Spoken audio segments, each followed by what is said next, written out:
Radiation Oncology Imaging. A presentation by Callum, Inez, James, and Isabel.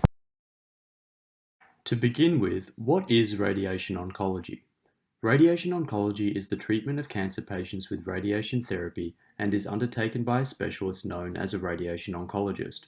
One of the most common treatments for cancer is radiation, and the therapy uses high-energy particles or waves in the forms listed to destroy or damage localized cancer cells.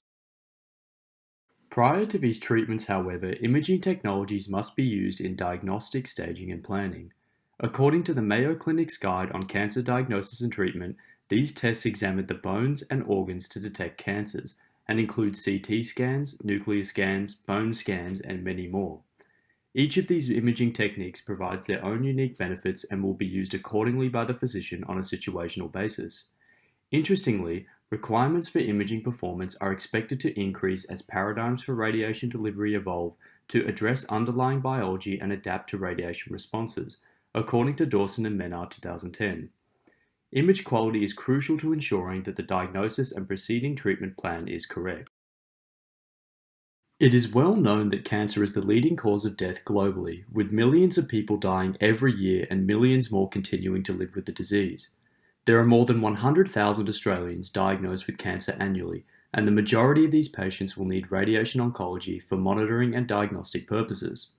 Despite this aforementioned high mortality rate, the following chart shown from Cancer Australia displays a clear gradual decline in deaths over the decades.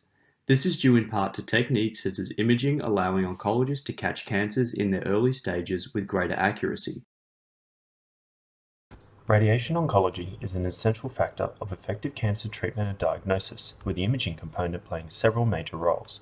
Firstly, imaging is important for determining what stage the cancer has progressed, the precise location of the cancer, and even to see if the cancer has returned. Secondly, it is estimated that 40% of cancer patients treated annually will benefit from some form of radiation intervention. So radiation imaging plays a key role here as well, often indicating the viability of surgical intervention as well as other treatment options, not to mention if the current treatment plan is effective in combating the cancer. Thirdly, with such a critical role being fulfilled by imaging, it is clear just how important accurate imaging is. Accurate imaging will lead to more accurate results, early detection of cancers, and better healthcare outcomes for the patients. Due to its major role and dependence, radiation imaging has several regulatory bodies that monitor its practice. The first is the Australasian College of Physical Scientists and Engineers in Medicine, who promote the science and practice of the physical science in medicine. Secondly, it's the Australian Society of Medical Imaging and Radiation Therapy. They are the peak body representing the medical radiation practitioners in Australia. Thirdly, the Royal Australian and New Zealand College of Radiologists produces standards that are established in this sector. Being the standards of practice for clinical radiology, the radiation oncology practice standards, and initiate quality projects that seek to improve the standards across this whole sector. Finally, the Australian Radiation Protection and Nuclear Safety Agency are the Australian Government's primary authority on radiation protection standards. Pros and cons of radiation oncology imaging. There are many facets of radiation oncology, and not all are positive. Radiation can provide possible toxicity to normal tissues. Often, tumours are found directly next to normal tissue with high radiosensitivity. This places an even higher importance on treatment planning and the necessity to find the safest form of treatment for the patient. Currently, drugs that have the ability to increase or decrease sensitivity of specific areas of the body to radiation are being researched. These could then be used in certain tissues to reduce the impact of toxicity. Following on, radiation therapy can induce mutations that can ultimately cause the creation of secondary cancers. This is concerning in adults, but especially in pediatric cases. Radioresistance is another negative in oncology as it prevents the local control of some types of malignancies such as breast and prostate cancers.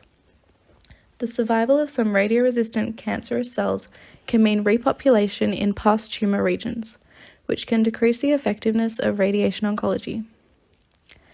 There are many factors that contribute to radioresistance, and it is not seen to be a short-lived phenomena, as resistant cells stayed resistant in a study where radiation was not used for 6 months after treatment. But it is not all negative. Radiation oncology proves to be a critical pathway in assisting oncologists in localization of a target tumor and its volume.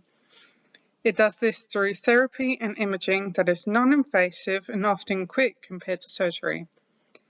Image registration and fusion is another resoundingly positive implication of radiation oncology.